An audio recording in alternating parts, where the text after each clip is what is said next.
Wednesday was kind of a walk and talk type deal. So good practice yesterday. See how today goes, and we'll have some meetings this afternoon to kind of finalize some things. So we'll see how today goes. It seemed to indicate on the radio that might be a possibility that he might play. I think anything's a possibility for sure. Again, he's working his butt off to learn the system. He hasn't played football in a while, but again, I love the intensity and the look on his eyes. One more, if I may. Sure, he's late, so you take as many as you want. You may. Chase, thank you, sir. Have three. Cowboy. We do love our legends. We do love our legends. Hey, Bills, and he got paid low. Late is late. Late is late. The standard is the standard. The standard is the standard. Last week, earlier this week, you talked about practice. Last week wasn't to your standard. How has practice been the last 2 days for you? Yesterday was good. I thought, again, the day off on Wednesday of, at least I say day off, the day of not running and going full speed was good. I thought yesterday's tempo was really good. It was hot, which was good. I like hot. I think it's good for us with the conditioning. But I thought the work was really, really good. We faded a little bit, and then it was cool to see the captains and some of the leaders kind of get it picked up and get it back on track. Clarence Hill, DLS Cowboys. He's talking about the communication, comfort and communication, especially on the back end on defense. And is it down? You know, will those problems from last week be fixed on Sunday? It was fixed yesterday. Every day is a different day. You know, we're working incredibly hard at it. Not just us as coaches, but the players. Good meetings yesterday with the coaches in the corners and just, getting everybody speaking the same language and using the hand signals and all that stuff. But anything we emphasize, Clarence, these guys have answered the bell. Now, I will say this, Chicago and Ben, they're going to create problems because they do a good job with their formations and movements and things like that. So it's something that has to be consistent. And I will say this, hey, against Philadelphia, we covered really well. AJ had one catch, Devontae had one or two catches, whatever, and this past game wasn't to the standard, so you corrected, you pointed out in the meetings, which we did, and then you work your butts off to get it right in practice. Is there anything to the notion that you're asking guys to do things that don't fit their skills? Diggs has been more of a man corner than a zone corner. Number 6, I can't. My mind. Donovan has been more of a box safety in his career, and asking him to do things he hasn't done. Is some of that? I don't think so. I understand the question. I really do. But I don't think so. I think, we want to be multiple, and you have to do more than just play man-to-man in this league. And does it mean we can do things better? Of course. We need to do things better. But, again, when you want to be multiple and challenge an offense, like if I know, and I'm not saying me, I'm saying this NFL offensive coach, if you know you're getting man-to-man, I'm going to scheme the hell out of that. I really am. And so for our ability to be able to play man, but play zone and play two and play tricky twos where you're changing and inserting and things like that, that's hard. And so we have to do it at a higher level. But I think that our guys are so talented that they can do whatever we ask them to do. We just have to do it more consistently and as an entire defense. Change it up more because at least the AI numbers, whatever you want to call it, say you've been playing zone 98% the time, in both games. It's like at a high level, you have mixed up with man. There's different zones. So again, like AI, I don't know those numbers. I don't really understand AI. I'm learning more about it. But some of our zones have match principles, which is man, so it presents a zone, but there's match principles, things like that. But again, we have plenty of good calls. I think what we need to do is we need to execute the call to the best of our ability. And then when we have situations like 3rd down and 24, not give up big plays because we're not on the same page. I meant more analytics than AI. No, so. Yeah, analytics, yeah. Okay, I understand that a little bit more. Okay. Yeah, I do. Really? He's going to leave now and go out there, hang out. Number 4, I can't think of his name. Oh, wow. Dakota, his name's Dakota, by the way, yeah. You're old, too. Yeah. Third game, Todd Archer, the ESPN. Third game. Thank you. Third different start time. How does that impact you at all in how you get a team ready, and what do you have to think about leading into games? You don't think too much about it. It changes your nightly schedule. When we play primetime games, we don't have night meetings. Still have curfew and things like that. When you play noon and 3:25, you have night meetings. But in terms of the kickoff time, we try to usually get to the stadium about 2.5 hours, before kickoff. There's a first bus, second bus when you're on the road. Some guys like to get there early. I'm not an early guy. I don't like to get there early. I'd rather sit in my house or sit in the hotel room and review and chill and relax as opposed to sitting in the locker room. When I get to the locker room, I want to kind of get dressed and go. But we're going to play all types of different days and times, and the world loves the Cowboys, and that's a good thing. And because of that, we play a lot of different times. But you really don't think too much into it in terms of what time the game starts. You told us you'd go through the game and call it out. Are you actually calling it out, like you're out loud? You're going through different situations. So I'll take you guys through it. There's no big secrets here. So Tyler Boyles, my chief of staff, he'll pull a NFL Jesus stats from one of the games of the opponent we're playing, and he'll basically insert us into it. So let's say I'll use the Bears against Minnesota. Let's say, okay, he'll read this to me. He'll say, hey, okay, Bears win. I don't know if this happened, so don't take my word for it. But Bears win the toss. They defer. Okay, so boom, ball's kicked. Okay, insert Kevontae Turpin. Kevontae Turpin returns it 35 to the 35-yard line. You got 1st and 10. Okay, boom, and I'll call a play. Okay, whatever happens, happens. He'll say Javonte Williams runs for 4. Okay, it's 2nd and 6. I'll call a play. Okay, boom, 3rd and 3. I'll call a play. Ooh, CeeDee Lamb, explosive. Now it's 1st and 10 at the plus 22-yard line. And I'll look at the red zone and I'll call a play. And then after I call the game, I make notes of things that I like that I did, or man, I wish I should have done this. I wish I should have done that. And we'll usually do 2 or 3 games. And you kind of start to find your flow a little bit. And it's funny, when we did it leading up to Philadelphia, we didn't do it in the preseason. Tyler Boyles, who's been, a couple different places, Indianapolis and Carolina, he's like, how long have you been doing this? I said, I really started at Seattle. He goes, it's really cool. But it helps. It helps you work the kinks out a little bit. And, I don't think I'll ever not do it. Why did you start it in Seattle? I just think, going in, it was after the COVID year. It was COVID year, actually, 2020. And I just felt like, having all the plays, and you think about it, right? On Monday, Tuesday, we put in 1st, 2nd down. We installed to the players on Wednesday. Well, when Sunday, when you're playing at prime time, we played a lot of prime time games in Seattle as well because we were good. It's a long time from Sunday at 8:15 or whatever till Wednesday. And so for me to go back and have to call the 1st and 2nd down part of it, then lead to the 3rd down part of it, and all the situations that come into play. Like, you'll be shocked, some of the game management situations, like the game management situation that happened at Philly before the end of the first half, where we had to get up there and get a little bit closer to kick the field goal. That happened in one of the games that we did, and I literally remember the call. It's called, I'm not going to tell you guys the call, but I called the same play that I called in that situation. So was that because I remembered it? No, it was one of our core plays. But again, the point is, you'd be amazed that around the league, the things that come up that would be good for you to rehearse. Nick Harris, Full Star Telegram. First off, how's your mom doing? She just got surgery. Thank you. 2 pins, and doing great. So she's already out of the hospital, which is amazing. She's a tough one. That's who I get my toughness from, her. Good deal. We're upgrading her to probable. Yes. She won't be at the game, but believe me, she'll be cheering and she'll be watching. I want to ask you about a couple rookies. Let's start with Donovan Ezaraku. What have you liked from him here early in the season, and what's kind of the next step for him to get? You see the growth. You see him getting more comfortable. I thought he played very well against the Giants. I think he's figuring out that you need a sorted bag of pass rush moves to beat tackles in this league. The tackles are bigger, they're longer, they're faster. I think he's figuring that out. I like the way he's playing in the run game as well. He's using his length. But I love his demeanor.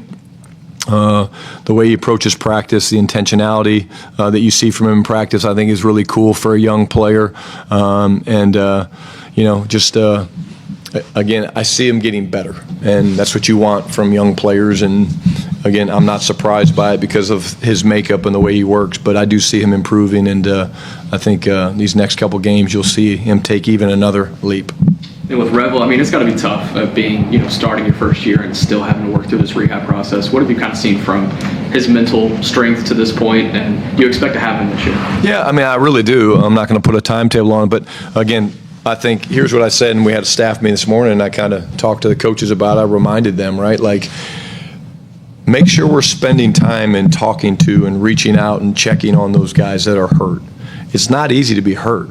When you're out 6-8 weeks, whatever it is, if you started on, NFI like he did, like it's not, there's a lot of things that go through your brain, and our job as coaches is to make sure we're connecting with those guys. Hey, how you doing? Okay, I know you miss playing, and okay, how's the rehab going? And it's not just a 2-minute conversation. It's, hey, bring him in, talk to him, call him on the phone, go upstairs and have a bite to eat and catch up with him. And I have not had a chance to do that with Vaughn, but I have had a couple really good conversations with him, and he's doing good. There's a process, and he's stacking pretty good days, and it's the hardest part of dealing with an injury is the mental anguish. And you love playing football. You want to be out there with your teammates. You've reached the NFL, which has been your dream since you were so, 5, 6, 7 years old. And it's like, But when you handle it the right way, the journey is just getting started. Have some patience. Have some grace with yourself if it's going slower than you thought. It's not the big deal. We're not going to rush him out there and let him go out there and fail. We're going to watch him grow, watch him ramp up, watch him have success, and because he's going to have a hell of a career. Joe Hoyt, Dallas Morning News. One more zone question, communication for you. And I was hoping you could indulge me in a quick case study. Basically, they had 2 wide receivers over the right on Wan'Dale Robinson's touchdown, and did a quick motion with a tight end. A lot of communication happened on that play, and then Wan'Dale ends up going scot-free. So when you're trying to diagnose communication issues, how do you go about saying, hey, we had communication here, what's the root of it, what happened, how did you guys kind of diagnose that? Well, you see it, Joe, in real time. Like, you do see it, and you look at those surfaces and stuff, and you're like, okay, hey, what happened there? But the players give great feedback. Like, I do think that's a huge part of this. Like, on the sidelines, our players, we talk to them all the time. Hey, what happened? And there's players that give you really good feedback, and they're like, oh, yeah, hey, I just didn't stay on top of number 3, or hey, yeah, I jumped the underneath route or whatever, or hey, yeah, I didn't overlap. And then there's other players that they're a little bit more but what we don't want is we don't want guys telling us something that's not real, and we don't have that. We really don't. Our guys give great information, and because they know we're going to find out, we're going to see it and all that stuff. But yeah, I don't remember the specific play that you're talking about, but I will say that again, it's a inside-out communication. When there's a change of strength, there's different ways to handle it based on the speed of the motion. If the motion's really fast, sometimes you just bump the pieces over. If the motion's in between, you normally will run your nickel over, or you'll switch your backers, you'll do things like that. You'll spin your safeties. And that's why you just think about what I just said. If it's a slow motion, we could do one thing. If it's a fast motion, you could do one thing. What if it's a peel motion where he goes over and comes back? It's not as easy as, yeah, why are these guys not talking to each other? They're talking, but they're also talking and then having to cover guys that are running 4-4 and 4-3 down the middle of the field. And that's why it takes so much practice, and that's why we've been doing a bunch of walkthroughs with the defense, working on those trouble formations, knowing Ben's going to present those things, so that they're not just speaking, Joe, they're speaking with confidence. And Brevin Spanford had a couple big blocks in that last game. I'm just curious, I know you call plays for wide receivers in order to get them open.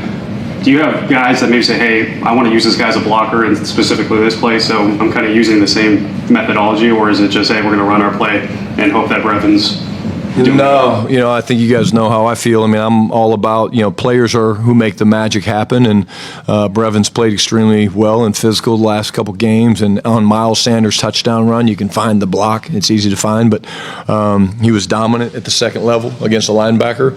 But again, you get caught up in people, get caught up in George and CD and all that stuff, but, Fergie's a really good tight end, and Scooney's a really good tight end, and Brevin's a really good tight end, and we're going to use those guys. And the things that they do in the running game, all that does for us is make our play-action passing game way more effective.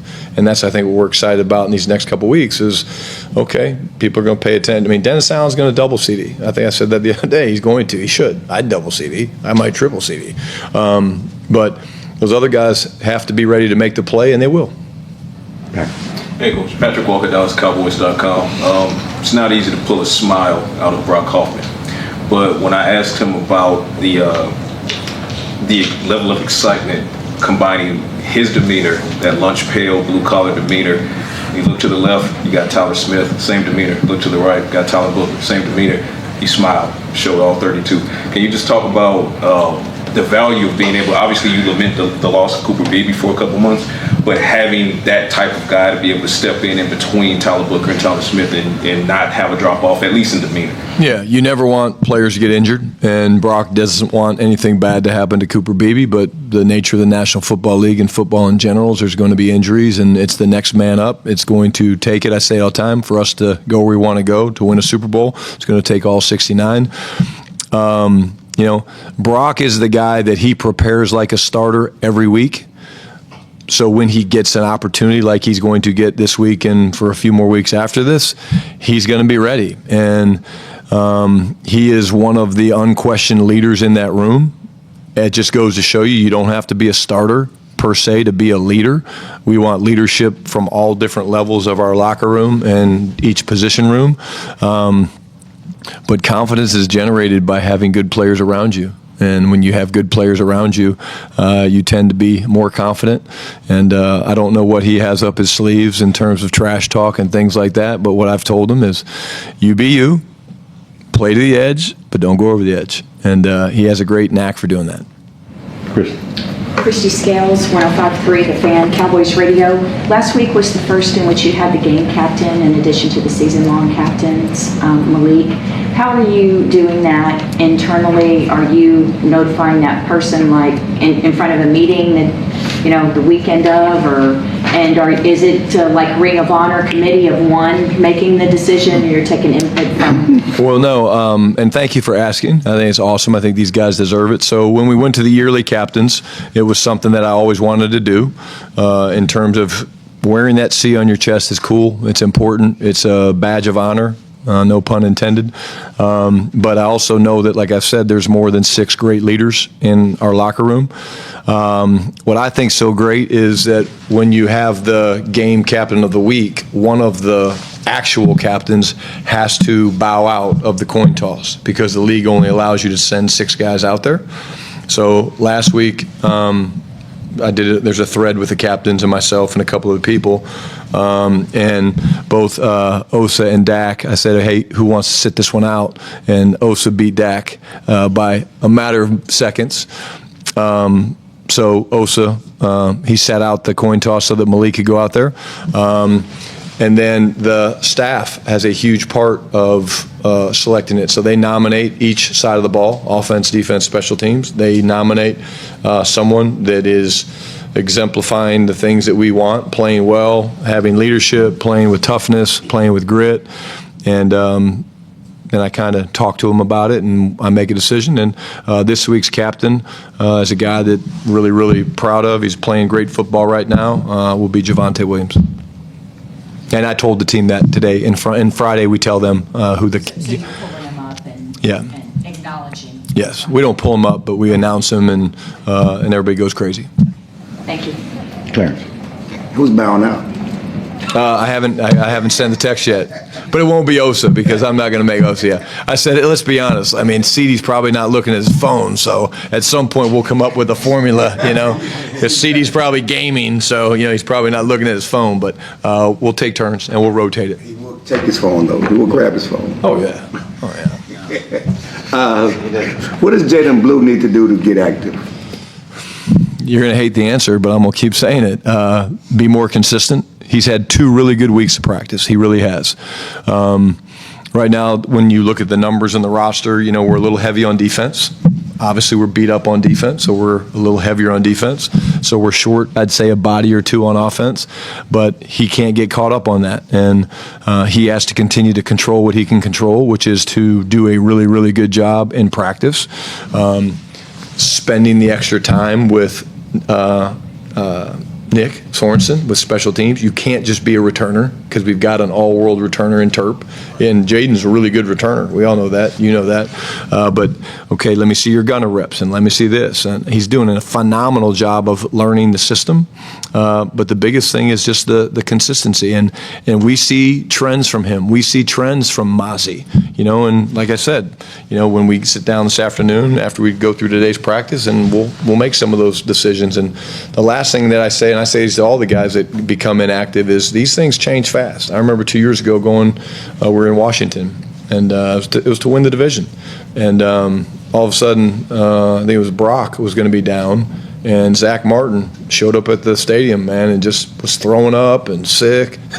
So my point is, those things change up until 90 minutes before the game. So and we usually tell the guys on game day because of that. But Jade needs to keep doing what he's doing, and he's doing some really great things for us, and we're excited. Real quickly about Turpin, is he good to go for everything, all the returns, and because I know he might need an extra returner because of his injury. But yeah, we have backup returners, but Terp is one of the tougher guys that we got, and he should be good to go.